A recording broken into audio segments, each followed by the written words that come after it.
காற்றை உள்ளே கொண்டு வருது, அது ஏன் தண்ணி ஊற்றி வச்சோன்னே வெளியெல்லாம் ஈரமாகுது, இதுக்குள்ளே ஒரு அறிவியல் இருக்குது, அதில் ஒரு இயற்பியல் இருக்குங்கிறத அந்த குழந்தைகள்கிட்ட சொல்லி கொடுக்கணும். இந்த மண்பானையில் ஒரு சின்ன வெட்டி வேரை முடித்து உள்ளத்துக்கு போடுவாங்க, அது ஒரு குறிப்பிட்ட மனம் இருக்கும்.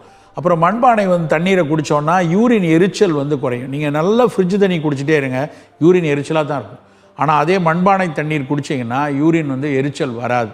பல கனிமங்களினுடைய மிக முக்கிய கூறுகள் எல்லாம் அந்த தண்ணியில் இருக்கும். ஏன்னா மண்ணில் இருக்கக்கூடிய கனிமங்களில் இருந்து இவையெல்லாம் அதுக்குள்ளே ரொம்ப துளியாக நானோ லெவலில் பிக்கா லெவலில் இருக்கும்போது அது ஏதோ வகையில் நமக்கான ஒரு நற்பலனை கொடுக்கத்தான் செய்யும். இன்றைக்கி அது பெருகி வருது. இப்போ மக்கள்கிட்ட, நகர்ப்புற மக்கள்லாம் ஒரு ஃபேஷனுக்காவது வாங்கி யூஸ் பண்ண ஆரம்பிச்சிருக்காங்க. கண்டிப்பாக நாம் அதை ஒரு ப்ரொமோட் பண்ண வேண்டிய விஷயம்.